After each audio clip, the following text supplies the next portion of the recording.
Assalamualaikum warahmatullahi wabarakatuh. Waalaikumsalam warahmatullahi wabarakatuh. Alhamdulillahirabbil alamin. Wassalatu wassalamu ala asrofil anbiya'i wal mursalin sayyidina wa maulana Muhammadin wa ala alihi wa sahbihi ajmain. Amma ba'du. Yang saya hormati Bapak Ibu guru SD Negeri 4 Menduran, yang alhamdulillah pada siang hari ini panjenengan berkenan hadir memenuhi undangan saya, yaitu dalam acara diseminasi aksi nyata 1.4 budaya positif. Selamat siang Bapak Ibu. Sudah makan ya? Tetap semangat? Semangat pagi. Siang Bu. Kenapa kok pagi? Karena semangat itu seperti di pagi hari selalu semangat. Semangat pagi kata ya. Semangat pagi. Semangat pagi. Pagi. Luar biasa. Oke. Biar tidak ngantuk Bapak Ibu ya. Semangat pagi. Luar biasa. Iya, terima kasih untuk Bapak Ibu guru. Biar tidak ngantuk karena tadi habis makan siang tapi kenyang. Ya Bapak Ibu guru, alhamdulillahirabbil alamin, saya ternyata sudah berapa ya? Kurang lebih 2 bulan mengikuti kegiatan atau apa itu? Pendidikan calon guru penggerak angkatan 8. Sesuai dengan modul yang saya pelajari, yaitu modul 1.4, saya berkewajiban untuk menularkan, untuk mendiseminasikan kepada Bapak Ibu guru sekalian terhadap apa yang sudah saya dapatkan di materi modul 1.4 ini. Ya, demikian Bapak Ibu acara saya ya. Saya mulai diseminasi aksi nyata 1.4 budaya positif bersama saya Nur Hamidah SPDSD dari SD Negeri 4 Menduran, calon guru penggerak angkatan 8. Berbicara dengan budaya positif. Apa itu budaya positif? Baik Bu. Baik ya. Sebelum ke sana, agar Bapak Ibu lebih konsentrasi. Ya, sudah konsentrasi belum ya? Sudah ya. Ini saya sedikit bercerita untuk apa itu? Agar Bapak Ibu lebih konsentrasi. Bisa didengarkan ke cerita saya? Bisa. Cerita apa ya biar konsentrasi? Misalnya kita adalah seorang kasir. Ada seorang ibu dengan 2 anaknya datang ke supermarket. Mereka memilih-milih barang, langsung datang ke kasir itu. Anak itu membeli 2 pensil seharga Rp7.000. Berapa harganya? 7.000 2 pensil. Bisa diulang ya. Dan membeli 5 buku seharga 25.000. Setelah itu ibunya pergi lagi mengambil 1 bedak seharga 27.000. Pertanyaannya, siapa nama kasir toko tersebut? Siapa Pak Kris? Belum kenalan. Oh, belum kenalan. Siapa penyanyi? Mbak Kasir. Mbak Kasir Bu. Ada yang tahu siapa nama kasir? Nama kasirnya Suwanto Bu. Kenapa kok Bapak bilang Suwanto? Karena sudah ingin pensiun nanti akan mendaftarkan. Oh iya. Berarti ini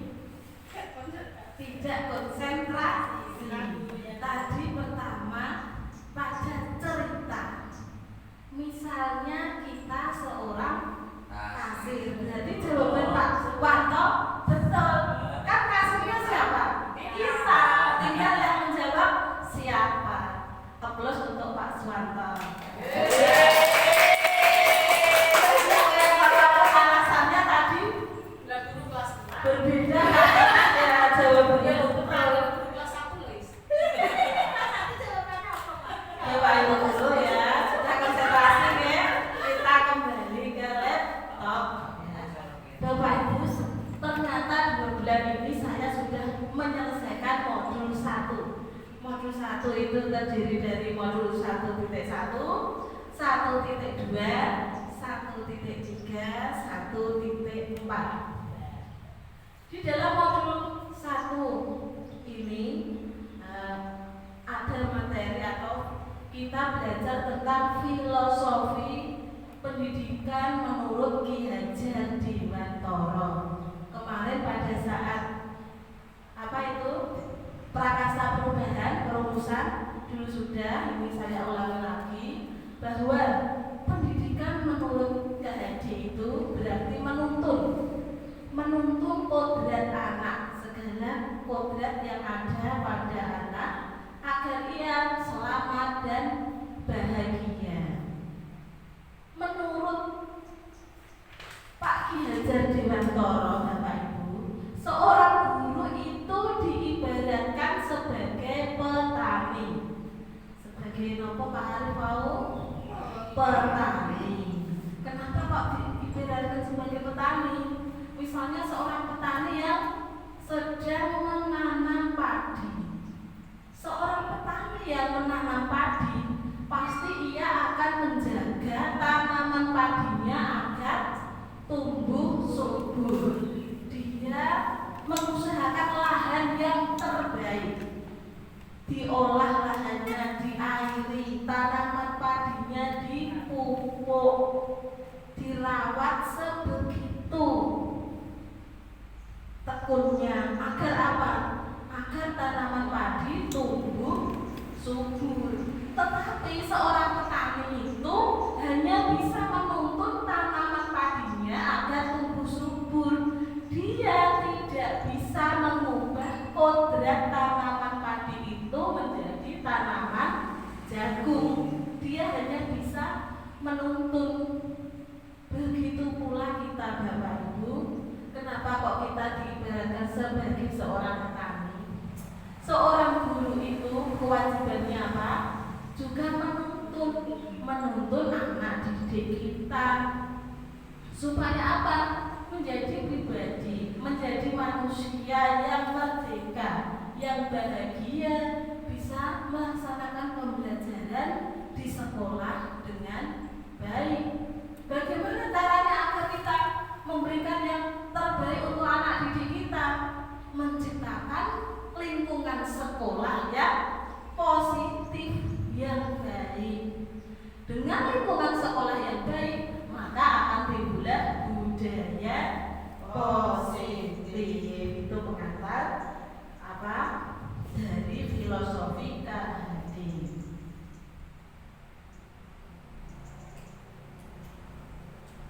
Ya, kita tentang budaya positif tadi. Budaya positif akan tercipta jika lingkungan sekolah kita pun juga positif. Apa itu budaya positif? Budaya positif merupakan perwujudan dari nilai-nilai, keyakinan universal dan kebiasaan-kebiasaan yang diterapkan di sekolah yang berpihak pada murid agar berkembang menjadi pribadi yang kritis, penuh hormat, bertanggung jawab. Hal ini sesuai dengan tujuan pendidikan tadi Ki Hajar Dewantara, yaitu apa? Menuntun anak dengan segala kodrat yang ada agar dapat mencapai keselamatan, kebahagiaan baik sebagai manusia ataupun sebagai anggota masyarakat. Itulah kewajiban kita, Bapak Ibu guru, di sekolah ini, di SD 4 Menduran ini. Semoga kita bisa menjadi seorang guru yang dapat menuntun anak didik kita dengan baik. Ya, ini ada pertanyaan tematik, Bapak Ibu. Setuju atau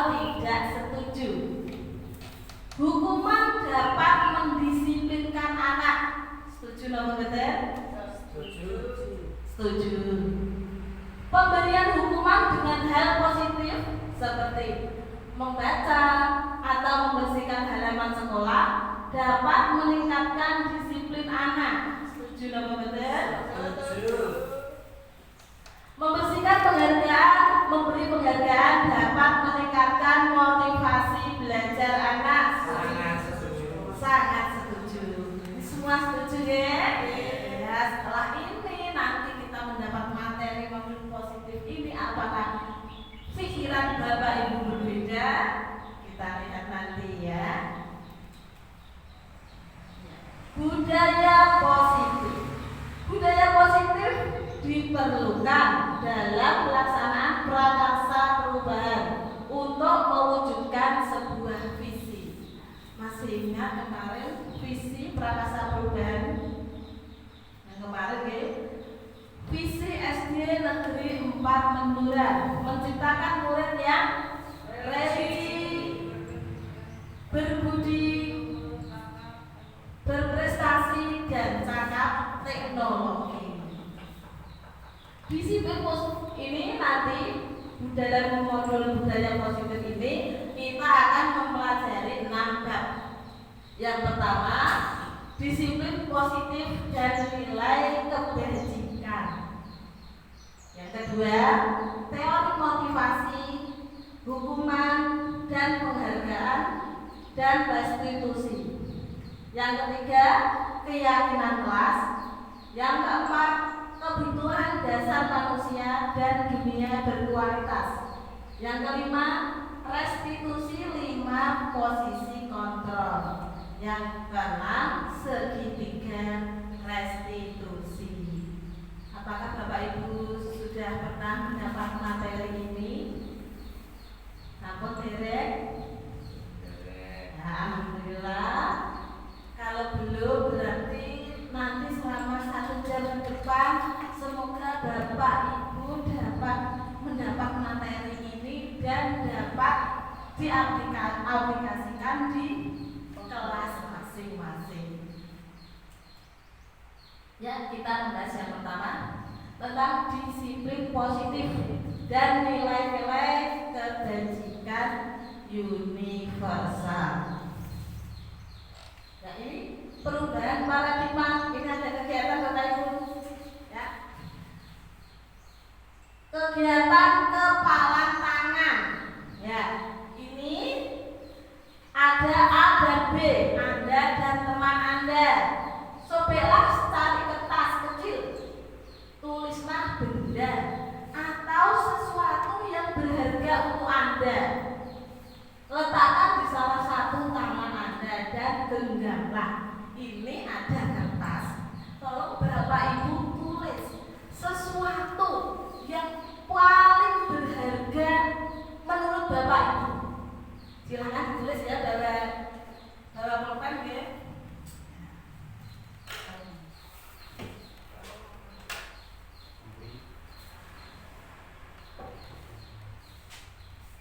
Yang tidak bawa pulpen siapa?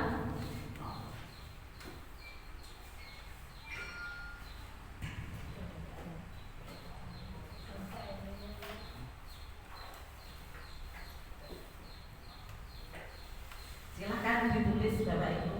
Yang paling berharga kira-kira boleh ditutupi. Setelah itu kertasnya dilipat.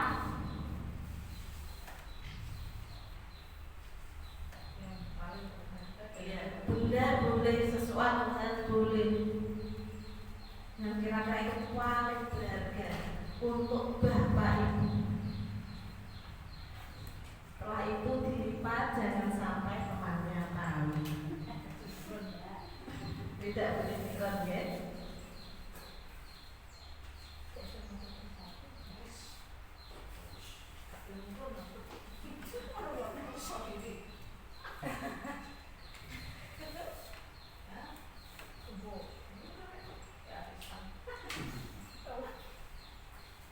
Ini tidak boleh dikumpulkan, dipegang sendiri-sendiri.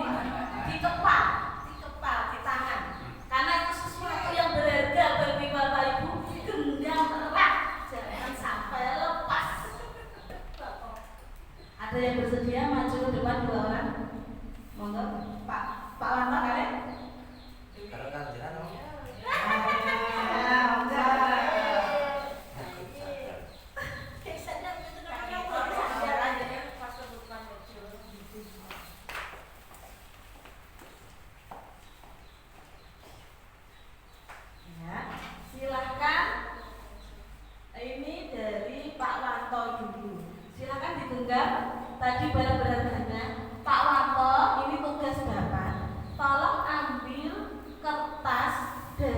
genggamannya Bu Dewi.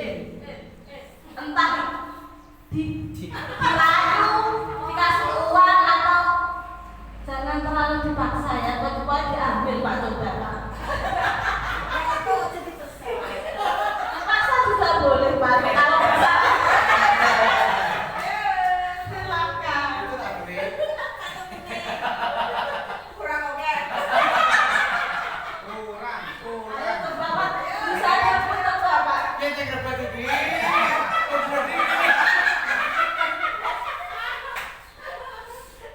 Tidak bisa Pak. Enggak bisa, Bu. Saya ayo saya. Karena menurut dia itu sangat berharga, jadi tidak akan boleh diminta oleh orang lain. Jadi saya menyerah. Oh bentar lagi. Sekarang Bu Dewi, giliran Bu Dewi coba mengambil ya.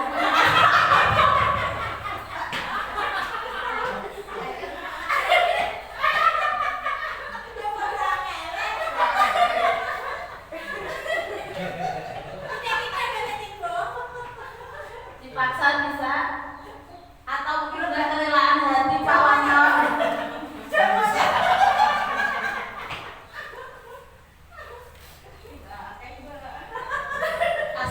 Asik banget.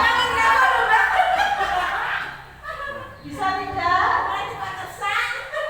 Dibeli juga tidak apa-apa, kasihan Pak. Enggak mungkin kita berikan. Berikan bos untuk Pak Wanda dan Bu Dewi. Monggo Pak Wanda dan Bu Dewi bisa duduk kembali. Ya. Teman Anda ini ya, B akan mencoba dengan sekuat tenaga, dengan berbagai cara untuk meminta Anda memberikan benda tersebut. Bisa membujuk, tadi sudah membujuk belum ya? Ya, bisa mengancam, Bahasa paksa. menghardik, merayu, menyuap, apa saja agar dapat membuka kepalan tangan Anda. Apa yang terjadi? Tadi yang terjadi apa tadi? Tidak bisa. Menolak. Tidak bisa. Tetapi jika ini Pak Arif ini digenggam, maksud saya meminta, tiba-tiba Pak Arif membuka, apakah saya mendapatkan sesuatu yang saya ingat? Tidak. Pak Arif membuka kepalanya dengan kerelaan hatinya. Apakah saya bisa? Bisa ya. Ini Bapak Ibu dalam kegiatan ini ya.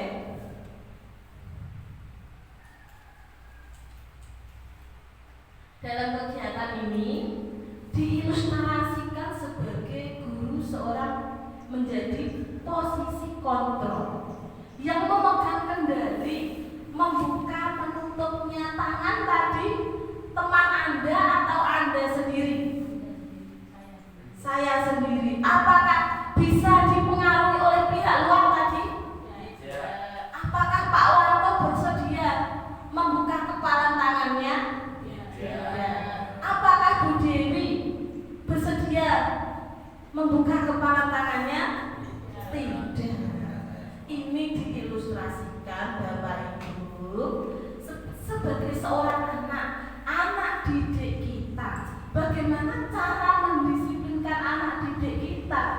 Ternyata posisi kontrol itu ada di anak didik itu sendiri, bukan dari kita. Tugas kita bagaimana mengontrol anak didik itu agar ia sendiri secara sadar dapat melaksanakan budaya positif atau pembiasaan positif di lingkungan sekolahnya. Itulah tugas kita.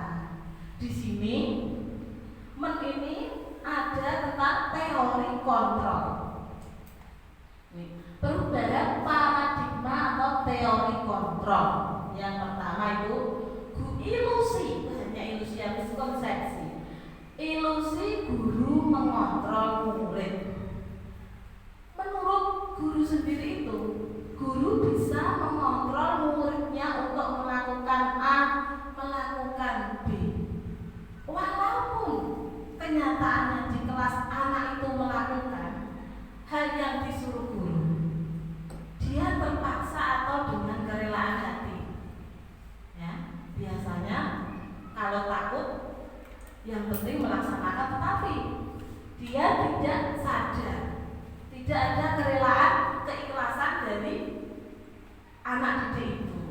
Mungkin suatu saatnya nanti jika gurunya tidak ada, apakah dia rela atau ikhlas melaksanakan hal tersebut lagi? Tidak ya. Nah, karena itu posisi apa itu? Disilusi. Guru mengontrol murid, guru itu tidak bisa mengontrol murid, muridlah sendiri yang mengontrol dirinya sendiri. Yang kedua, ilusi. Ilusi hanya ilusi itu, miskonsepsi. Ilusi bahwa kritik dan membuat orang merasa bersalah dapat menguatkan karakter. Kita di sekolah biasanya langsung mengkritik anak didik kita. Kesetele gak gara PR, sesuk kudu gara. Ayo sepatunya dipakai, kok wis sawah. Dikritik. Sebetulnya apakah itu menguatkan karakter anak didik kita atau malah menjatuhkan? Dia merasa identitasnya gagal sebagai seorang murid. Bapak Ibu, mungkin Bapak Ibu mengkritik anak didik kita agar anak didik dapat kita kontrol, dapat kita kendalikan. Tetapi kenyataannya itu hanya dalam jangka pendek, bukan dalam jangka panjang.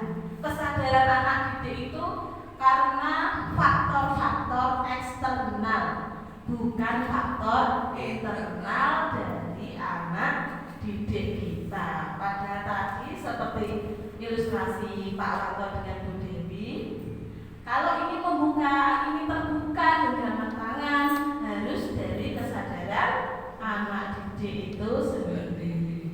Yang ketiga, ilusi bahwa semua penguatan positif, efektif dan bermanfaat.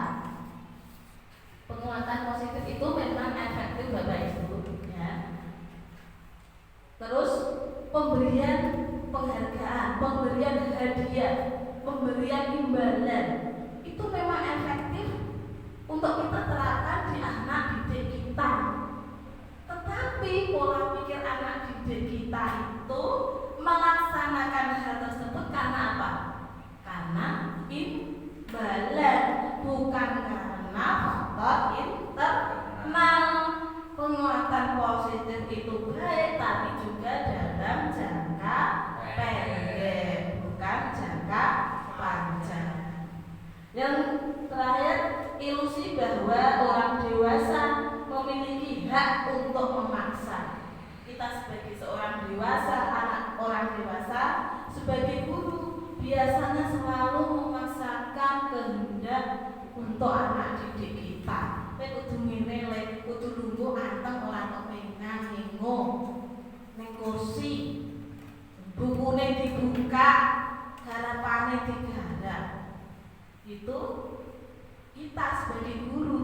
Tetapi tugas kita sekarang bagaimana caranya agar motivasi internal itu tumbuh dalam diri anak didik. Itulah PR terbesar kita Bapak Ibu. Tapi pada kenyataannya budaya positif itu tercipta karena lingkungan positif. Lingkungan positif dapat kita dapatkan karena pembiasaan positif yang kita terapkan di sekolah.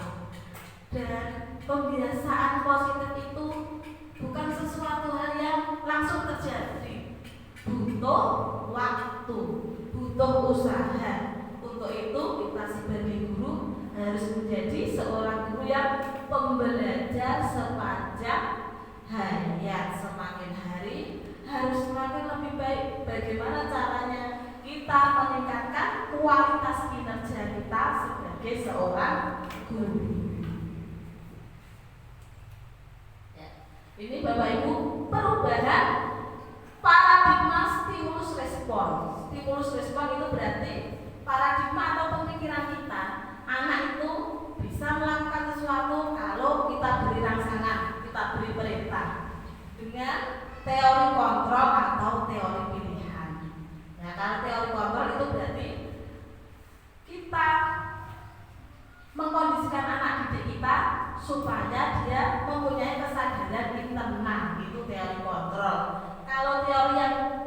memaksa, dengan imbalan, dengan kritikan, itu namanya pemikiran atau paradigma stimulus respon.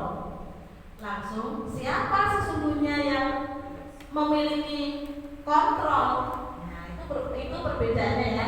Stimulus respon dan teori kontrol atau pilihan. Dalam stimulus respon, kita mencoba mengubah orang agar berpandangan sama dengan kita. Kalau di teori kontrol, nah kita harus berbeda. Kita yang berusaha memahami pandangan orang tentang dunia, karena pandangan kita belum tentu sama dengan pandangan anak didik kita. Yang kedua, dalam stimulus respon, perilaku buruk dilihat sebagai suatu kesalahan.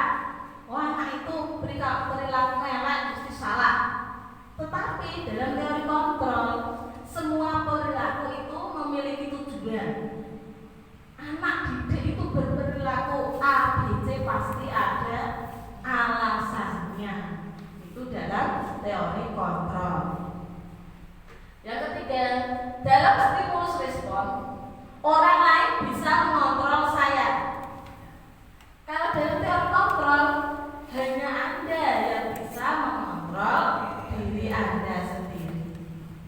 Ya, ini yang keempat, saya bisa mengontrol orang lain. Dalam teori kontrol, Anda tidak bisa mengontrol orang lain. Yang kelima, stimulus respon, pemaksaan ada pada saat bujukan gagal.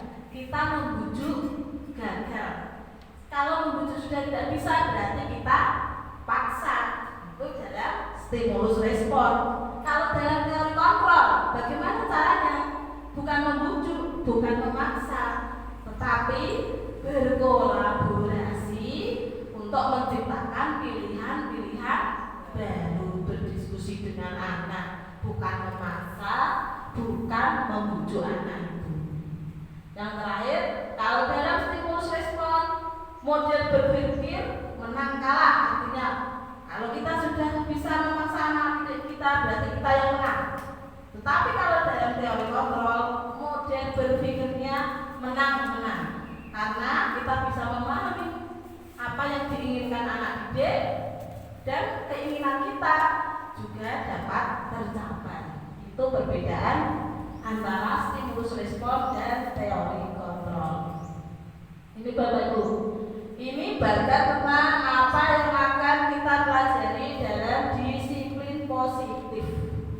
Disiplin positif mempelajari tentang teori kontrol atau teori pilihan dari Dr. William Lesser. Ini teori kontrol ini yang mencetuskan Dr. William Lesser. Ini yang pertama, ini Bapak Ibu ya, Anda tidak bisa mengontrol orang lain. Hanya Anda yang bisa mengontrol diri Anda. Sepakat ya? Di sini diturunkan, berarti makna disiplin apa? Belajar kontrol diri dengan menggali potensi kita agar tercapai tujuan mulia, yaitu sesuatu menjadi seseorang yang kita inginkan berdasarkan nilai yang kita hargai. Ini yang tadi, Anda tidak bisa mengontrol orang lain.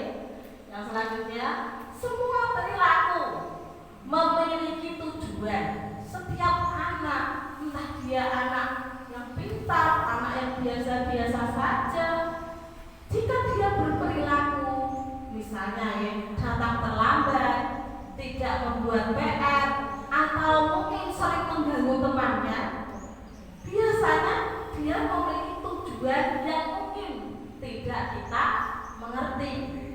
Semua perilaku anak, entah itu baik, entah itu buruk, pasti memiliki tujuan. Ini diturunkan dengan teori motivasi. Motivasi, setiap perilaku itu punya motivasi. Kenapa kok dia berperilaku seperti itu? Ini yang pertama, teori motivasi untuk menghindari hukuman. Anak melakukan sesuatu karena takut dihukum. Sering ya? Itu sering terjadi di kelas. kelas kita. Yang kedua, ini untuk mendapatkan imbalan tadi. Anak melakukan sesuatu karena diiming-imingi bapak ibu gurunya. Siapa yang dapat mengerjakan ini 100.000, pasti mereka akan berusaha untuk mengerjakannya. Perilaku tersebut dapat tercapai, tetapi kenyataannya itu motivasinya datang secara ekstrinsik, bukan dari diri anak didik itu sendiri. Padahal motivasi intrinsik itu berlaku jangka pendek. Ya. Yang berlaku jangka panjang yang mana ini ya? Motivasi intrinsik yaitu anak berperilaku karena apa? Ingin menghargai dirinya sendiri. Ini Bapak Ibu yang harus kita tanamkan pada anak didik kita. Berperilaku, teori motivasinya dia ingin menghargai diri mereka sendiri. Sesuai apa? Nilai-nilai kebajikan universal. Bagaimana caranya? Dengan penerapan di kelas, menerapkan keyakinan kelas.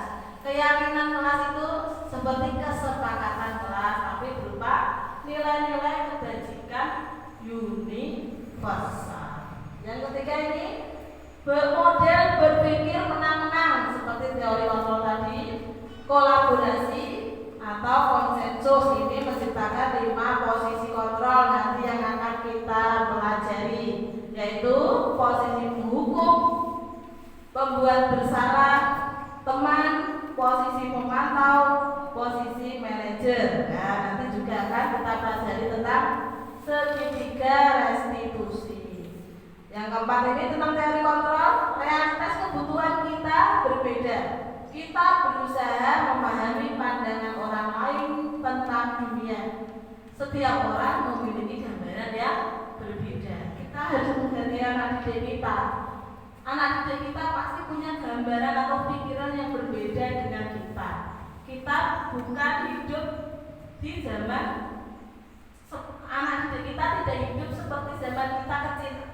Sekarang dia memulai dunia baru, memperoleh pandangan baru, sehingga cara kita menghadapi tidak seperti cara guru kita dulu menghadapi kita. Kita harus punya sesuatu hal yang baru agar dapat mengantarkan anak didik kita berjalan sesuai dengan kodratnya. Ini berarti Bapak Ibu, apa itu disiplin positif? Cara kita mengontrol diri dan bagaimana menguasai diri untuk memilih tindakan yang mengacu pada nilai-nilai yang kita hargai agar tercapai tujuan mulia yang kita inginkan. Disiplin positif merupakan unsur utama dalam terwujudnya budaya positif yang kita cita-citakan di sekolah-sekolah kita. Tujuan dari disiplin positif adalah menanamkan motivasi pada murid-murid kita, yaitu untuk menjadi orang yang mereka inginkan dan menghargai diri sendiri dengan nilai-nilai yang mereka percaya. Ini disiplin positif mulai dari kelas. Dengan terciptanya disiplin positif akan muncul budaya positif. Ini Bapak Ibu, nilai kebajikan universal yang harus ditanamkan di setiap peserta didik. Apa itu nilai-nilai kebajikan universal? Nilai-nilai kebajikan adalah sifat-sifat positif manusia yang merupakan tujuan mulia yang ingin dicapai di setiap individu. Nilai-nilai tersebut bersifat universal dan lintas bahasa, suku bangsa, agama maupun latar belakang. Ini tadi ya, setiap perilaku pasti ada tujuan. Dengan mengaitkan nilai-nilai kebajikan yang diyakini seseorang, maka motivasi intrinsik itu akan terbangun, sehingga menggerakkan motivasi dalam diri untuk dapat mencapai tujuan mulia. Kita membangun motivasi intrinsik pada anak dengan menanamkan nilai-nilai kebajikan. Dan nilai-nilai kebajikan yang harus kita tanamkan di peserta didik kita, luasnya di anak Indonesia, itu namanya profil pelajar Pancasila. Profil pelajar Pancasila itu ada 6 nilai. Profil pelajar Pancasila itu nilai-nilai kebajikan yang harus dicapai oleh anak Indonesia. Yang pertama apa Bapak Ibu? Nah ini profil pelajar Pancasila: beriman dan bertakwa kepada Tuhan Yang Maha Esa dan berakhlak mulia. Yang kedua, berkebinekaan global. Yang ketiga, gotong royong. Yang keempat, mandiri. Yang kelima, kreatif dan bernalar kritis. Siapa yang bisa menyanyi? Bu Nani, monggo Bu, ya silakan. Tapi juga Bu. Ya, berdiri semangat semuanya. Kan ya, hadirkan semua. 1, 2, 3. Belajar Pancasila, beriman dan bertakwa pada Tuhan Yang Esa dan berakhlak mulia, berkebinaan global, gotong royong mandiri, kreatif dan bernalar kritis. Ya. Belajar Pancasila, beriman dan bertakwa pada Tuhan Yang Esa dan berakhlak mulia, berkebinaan global, gotong royong mandiri, kreatif dan bernalar kritis. Plus untuk Bu Nani. Itulah 6 apa itu profil pelajar Pancasila, karakter-karakter yang harus kita tanamkan ke anak didik kita. Sekarang yang kedua yaitu tentang tadi teori motivasi, hukuman, penghargaan dan restitusi. Nah, apa itu teori motivasi? Tadi sudah ya, kita ulas lagi. Teori motivasi perilaku manusia. Manusia itu berperilaku karena ada motivasinya, ada latar belakangnya. Itu motivasinya ada yang eksternal, ada yang internal. Yang satu, untuk menghindari ketidaknyamanan atau hukuman. Ini motivasi eksternal. Apa yang akan terjadi apabila saya tidak melakukannya? Karena kalau tidak melakukannya dihukum, berarti anak itu terpaksa harus taat pada apa yang telah diatur oleh guru mereka. Yang kedua, untuk mendapat imbalan dari orang lain. Banyak sekali anak didik kita melakukan sesuatu karena ingin mendapat imbalan. Kalau tidak ada imbalannya, apakah mereka bersedia melakukan? Biasanya mereka tidak melakukannya. Yang ketiga, untuk menghargai diri sendiri. Inilah motivasi yang harus kita cari, yang harus kita laksanakan untuk anak didik kita. Karena apa? Motivasi internal untuk menghargai diri sendiri itu merupakan tujuan disiplin positif. Dengan adanya motivasi internal dalam diri anak, mempermudah anak untuk melaksanakan keyakinan-keyakinan kelas atau peraturan sekolah yang telah ditetapkan tanpa adanya paksaan. Ya ini hukuman, konsekuensi dan restitusi. Ini ada bedanya Bapak Ibu ya, hukuman, konsekuensi, restitusi. Kalau hukuman apa? Hukuman itu biasanya satu arah dari pendapat gurunya saja, ya, atas kesepakatan guru satu belah pihak saja. Murid hanya menerima suatu hukuman tanpa suatu kesepakatan. Contohnya misalnya segala PR ngadep ngarep 5 jam. Nah, itu namanya hukuman. Sing datang terlambat hormat kepada bendera 2 jam penuh. Itu namanya hukuman. Yang menghukum siapa? Guru. Apakah sebelumnya ada kesepakatan? Tidak ada. Biasanya hukuman itu bersifat fisik, kekerasan, ya. Hubungannya dengan fisik, disakiti oleh kata-kata ataupun perbuatan. Kalau konsekuensi itu sudah terencana atau telah disepakati. Misalnya ada anak jajan minumannya tumpah, anak itu disuruh membersihkan tumpahan air itu. Apakah itu suatu hukuman? Bukan, itu namanya konsekuensi. Kalau restitusi itu apa?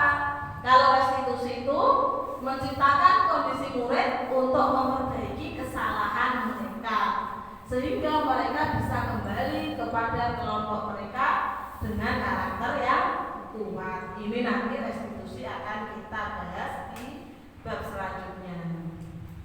Ini Bapak Ibu tindakan guru. Ini termasuk konsekuensi apa hukuman?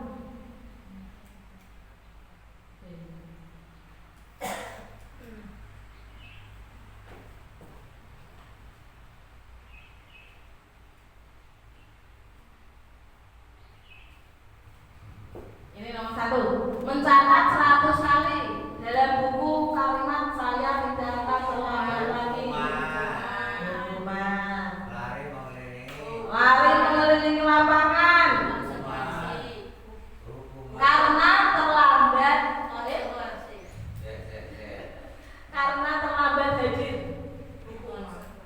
Hukuman lari, ya. Murid diminta push up 15 kali karena tidak menggunakan masker. Hukuman. Menggantikan kertas tugas teman yang telah dicoret-coret. Konsekuensi. Membersihkan tumpahan air di meja karena tersenggol. Konsekuensi. Lari mengelilingi lapangan basket 2 kali karena terlambat 10 menit untuk pelajaran PJOK. Itu bukan hukuman. Khusus yang terakhir ini namanya konsekuensi. Kenapa? Karena memang pelajarannya ini kan PJOK, dan pelajaran larinya, jadinya ini disebut konsekuensi. Sudah jelas ya antara hukuman dan konsekuensi? Sekarang restitusi. Mengapa restitusi? Restitusi itu apa? Restitusi itu proses menciptakan kondisi bagi murid untuk memperbaiki kesalahan mereka sendiri, sehingga mereka bisa kembali pada kelompok dengan karakter yang kuat. Ini maksudnya cara gampangnya kayak Bapak Ibu. Ada anak berbuat kesalahan, misalnya terlambat. Nah, kita menciptakan kondisi dengan anak didik kita supaya anak didik itu secara sadar bisa tidak terlambat lagi, mengoreksi kesalahannya sendiri tanpa kita perintah. Kenapa? Karena kita kembali lagi ke posisi kontrol. Yang bisa mengendalikan anak didik itu ya anak didik itu sendiri. Guru hanya menuntun sesuai pemikiran Ki Hajar Dewantono. Restitusi membantu murid menjadikan murid lebih memiliki tujuan, disiplin positif, dan memulihkan dirinya setelah berbuat salah. Bukan karena untuk menebus kesalahan, tapi belajar dari kesalahan.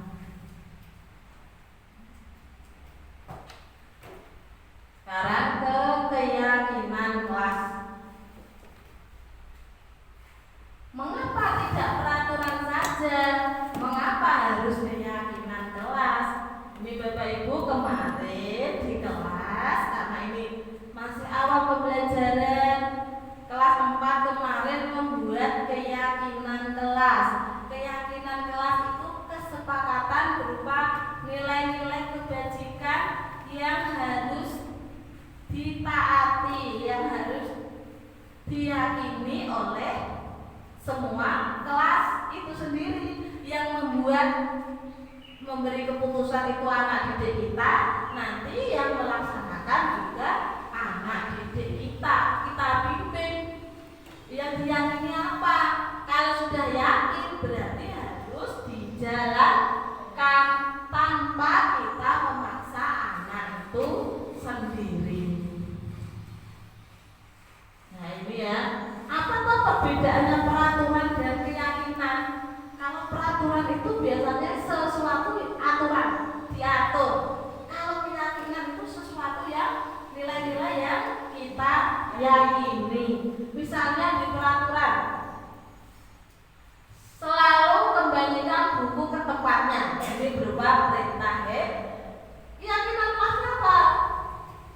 Berarti selalu kembalikan buku di tempatnya berarti apa? Tanggung jawab. Menjadi seorang anak harus selalu bertanggung jawab. Untuk keyakinan kelasnya. Ini peraturannya, dilarang mengganggu orang lain.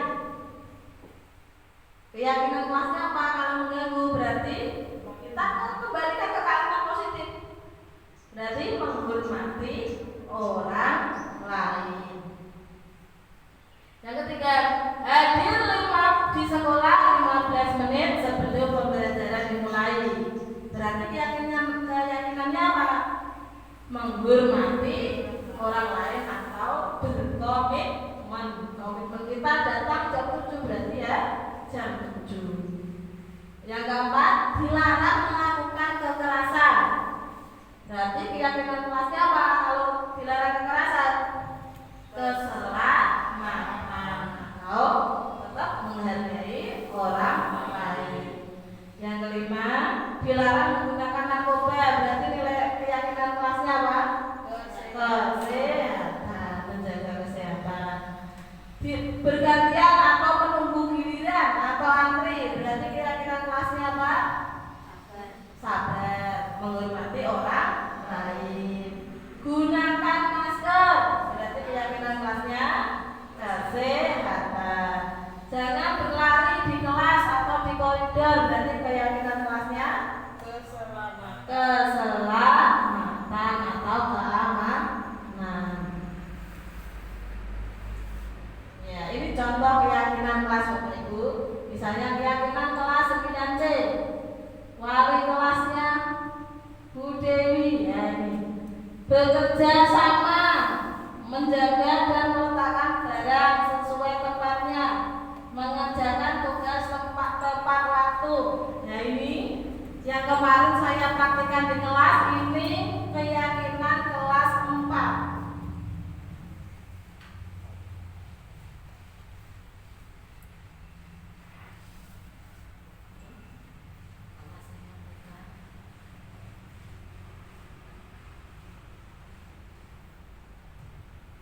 Lupa tidak kesah tadi.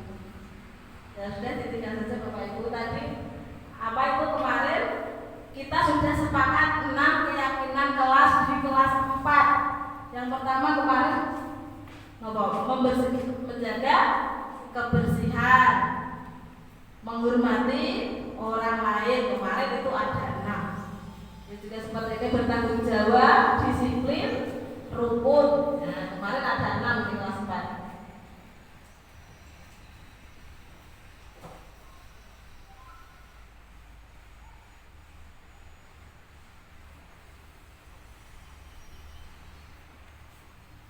kita sudah kembali ke bahasa nomor 4, yaitu tentang kebutuhan dasar manusia. Setiap manusia mempunyai kebutuhan. Kebutuhannya di sini bukan kebutuhan yang kita pelajari dulu Bapak Ibu.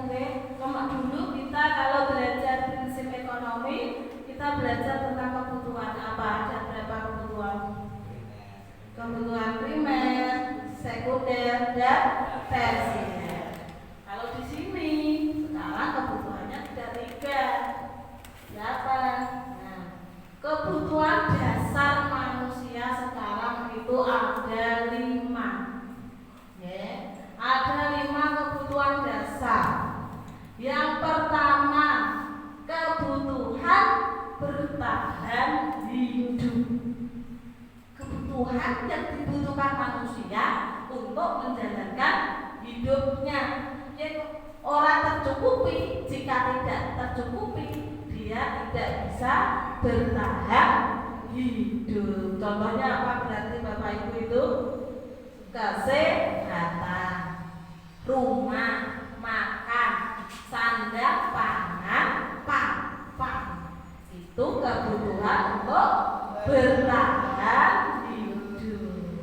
Kenapa kok kita mempelajari kebutuhan manusia? Ini untuk mengidentifikasi perilakunya. Dia berperilaku seperti itu ingin memenuhi kebutuhan apa? Misalnya anak di kelas menunduk ternyata makan. Berarti anak itu ingin memenuhi kebutuhan apa? Kebutuhan bertahan hidup. Itu yang pertama. Kebutuhan bertahan hidup, untuk melangsungkan kehidupannya. Yang kedua yaitu kebutuhan kasih sayang. Semua manusia itu butuh kasih sayang dan rasa diterima. Ternyata tidak hanya makan, minum, dibuatan sandang, pangan, papan, TV, kulkas, ternyata manusia itu juga butuh kasih sayang, butuh diterima oleh kelompoknya. Kira-kira nak sak kelas sing siji dimusuhi kancane, ora dianggap, ora dijak napa nak kelas 1 Bu? Jenengane apa Bu? Bolo. Nak ora dianggap bolo nak kelas 1 nggih. Nak kalau kita dewasa ora dianggap apa Bapak Ibu? Besti. Nak kelas 1 kudune bolo, boloku. Berarti dia tidak diterima di kelompoknya. Butuh, kalau anak merasa tidak diterima di kelompoknya, pasti dia akan berperilaku yang tidak sesuai peraturan. Nah, ini yang kedua, kebutuhan kasih sayang atau rasa diterima, yaitu menerima kasih sayang dan kebutuhan untuk merasa menjadi bagian dari suatu kelompok. Begitu juga kita Bapak Ibu, kita di sini sebagai satu kelompok SD Negeri 4 Madura, kita harus bisa saling menerima apapun keadaan, apapun kondisi teman-teman kita. Yang ketiga yaitu apa? Kebutuhan penguasaan. Apa itu kebutuhan penguasaan? Kekuatan untuk mencapai sesuatu, menjadi kompeten, menjadi terampil, diakui atas prestasi dan keterampilan kita, didengarkan dan memiliki rasa harga diri. Kita sebagai manusia butuh itu tidak Bapak Ibu? Sangat butuh sekali. Semakin di sini ternyata kita butuhnya tidak makan saja Bapak Ibu ya. Kita butuh diterima. Kita juga butuh penguasaan. Apa yang kita capai pun kalau tidak diakui orang lain akan terasa berbeda. Ya ini menjadi kompeten, menjadi terampil, kita butuh terampil. Yang keempat, kebutuhan kesenangan.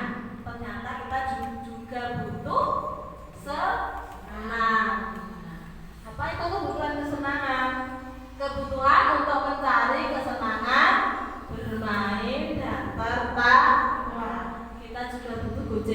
karo kancane ya Bapak Ibu ya.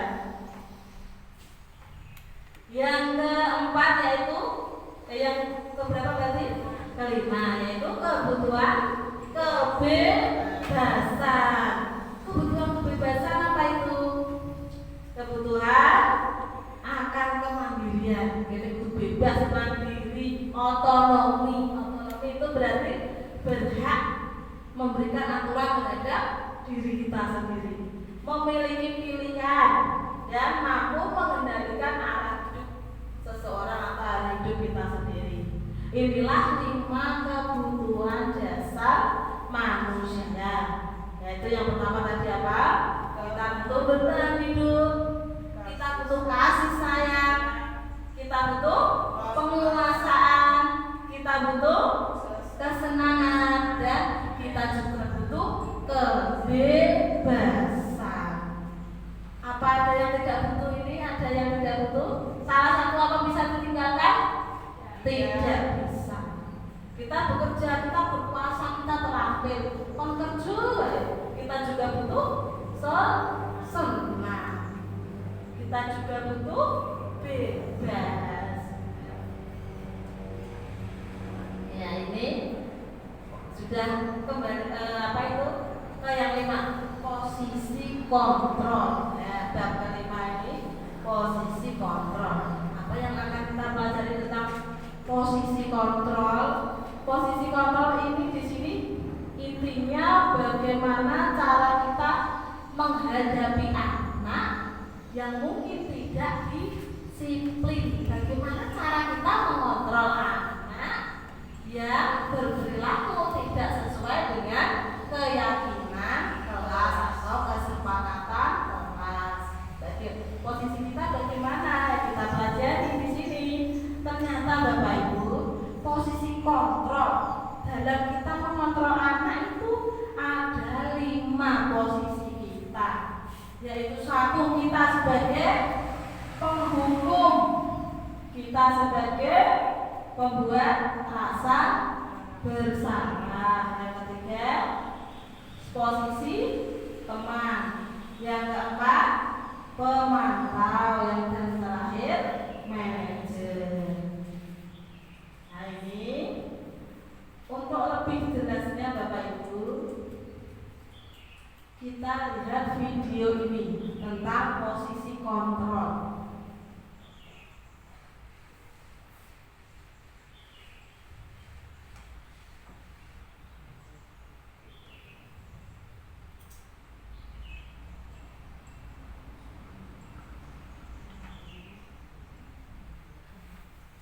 Ini ada video tentang posisi kontrol.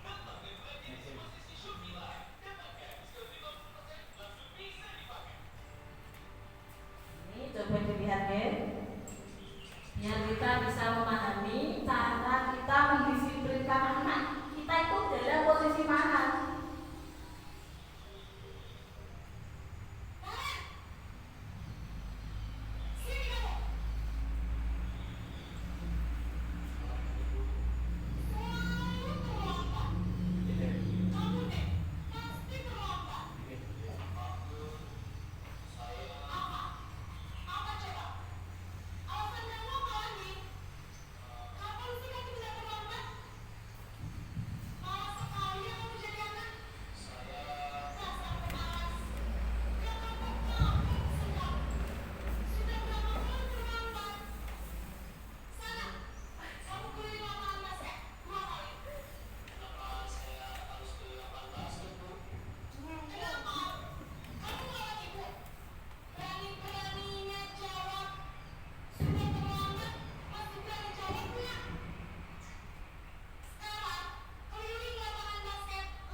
Itu posisi menghukum Bapak Ibu.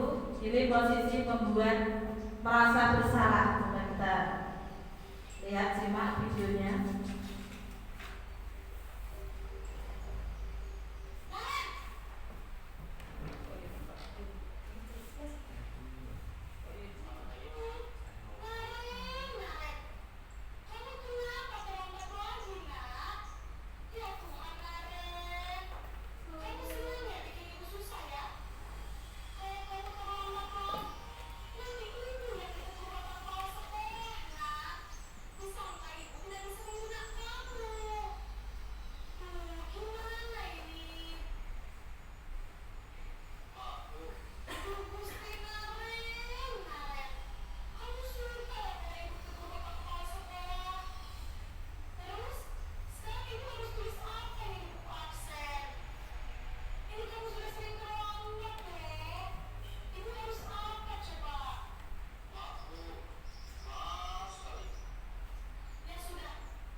yaitu Bapak Ibu kelima posisi kontrol.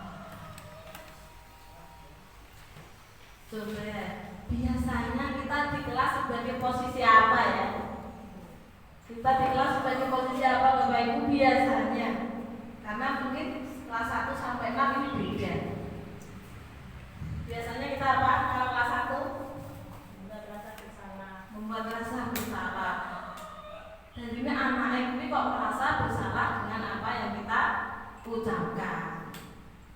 Kalau yang lainnya Pak Farid biasanya posisi kontrol dengan utara gede sebagai teman.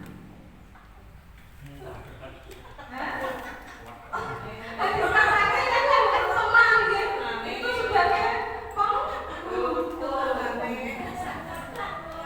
tetapi Bapak Ibu ini ya perbedaan antara tadi melihat video tadi semakin jelas ya antara kita posisi kita sebagai penghukum atau kita sebagai pembuat rasa bersalah. Kalau penghukum berarti kita secara sepihak menghukum anak secara fisik. Yang kedua pembuat rasa bersalah, kita membuat anak malah semakin dirinya seperti berbuat kesalahan yang besar. Yang ketiga posisi sebagai teman. Yang keempat pemantau. Yang terakhir manajer. Yang paling baik adalah posisi sebagai manajer.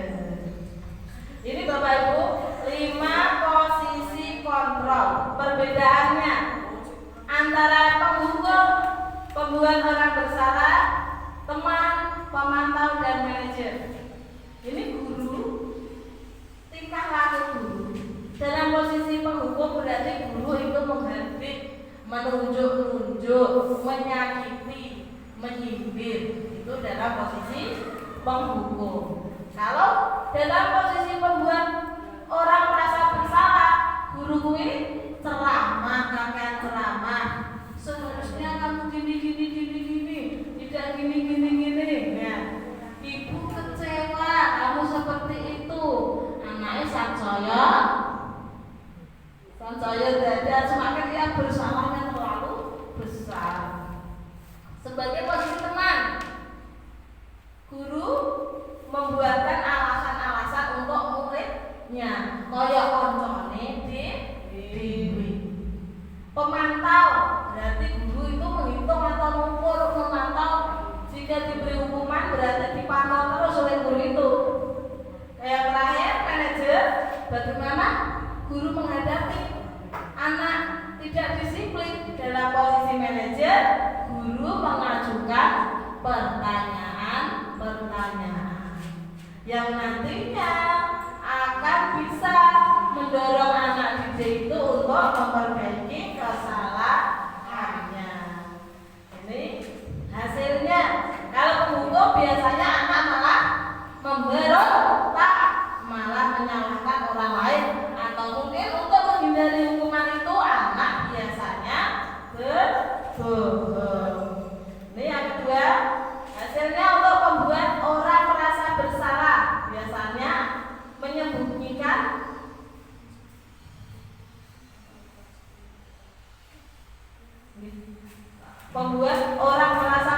biasanya ini hasilnya malah menyembunyikan, menyangkal atau berbohong. Yang teman merasa ketergantungan. Nak gak ana guru kae.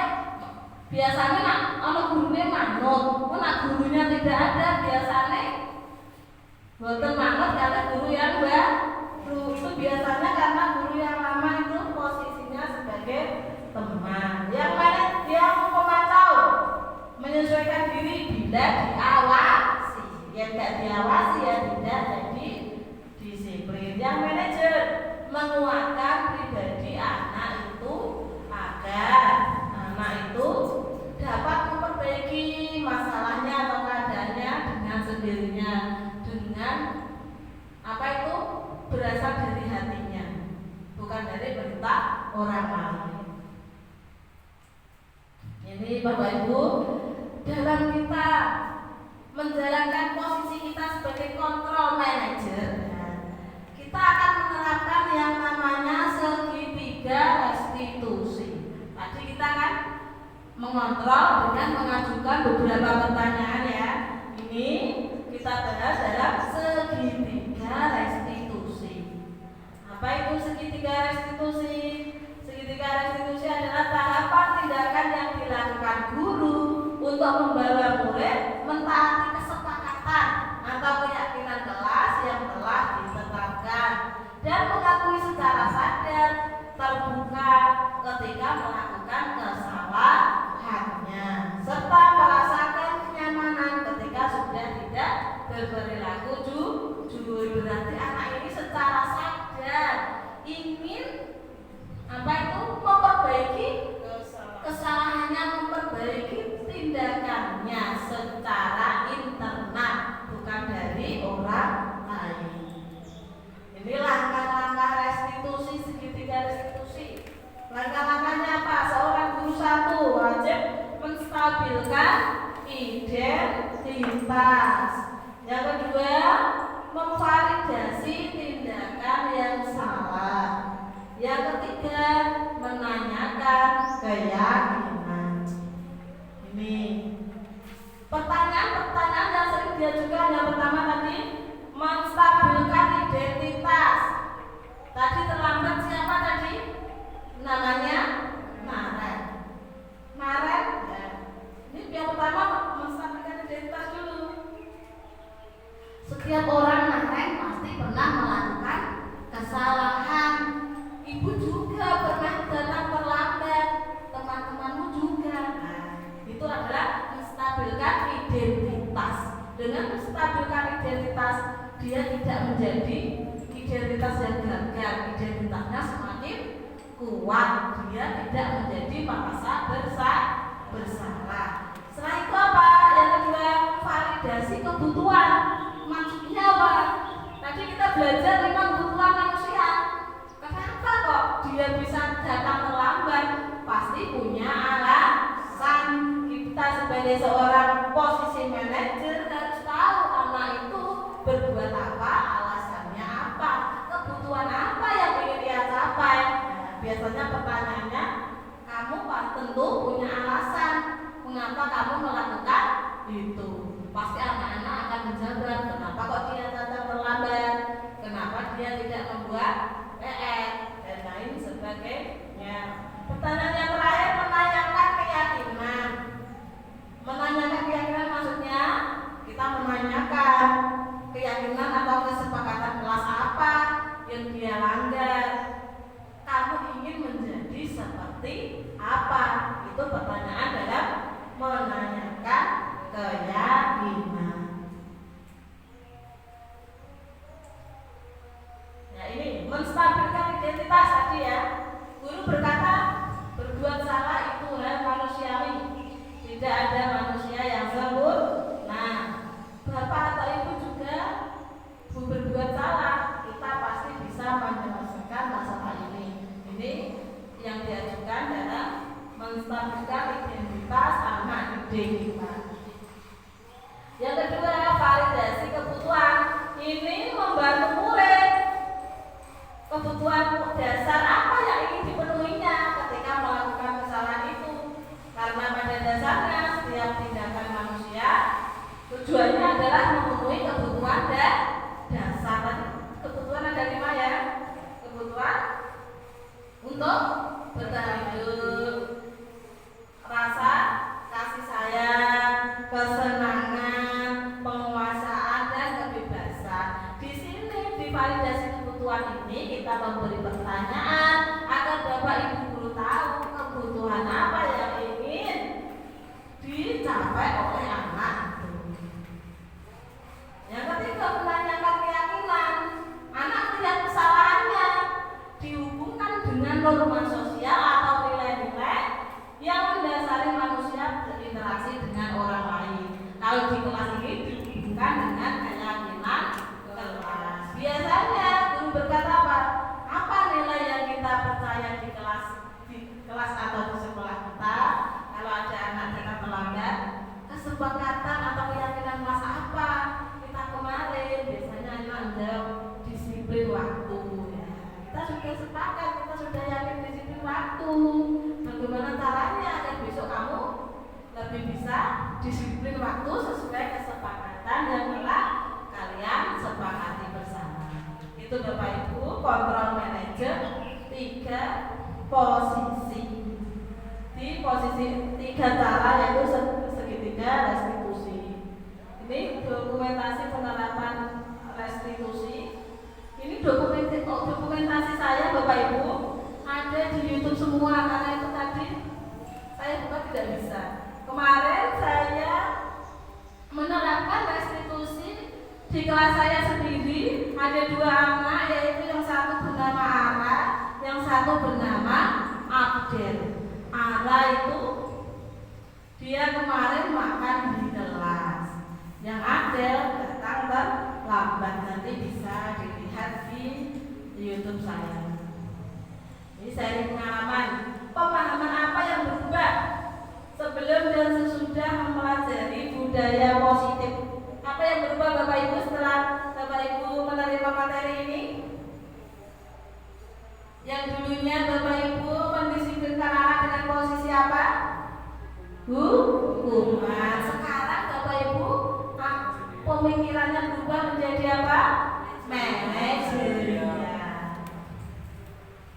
Ya, demikianlah Bapak Ibu apa yang dapat saya sampaikan mengenai budaya positif modul 1.4 tentang bagaimana cara kita untuk menciptakan budaya positif di lingkungan kita. Semoga materi-materi ini dapat kita aplikasikan ke kelas atau lebih luasnya di sekolah kita ini. Semoga kegiatan kita siang ini dapat bermanfaat. Cukup sekian dari saya. Terima kasih. Wabillahi taufiq wal hidayah. Wassalamualaikum warahmatullahi wabarakatuh.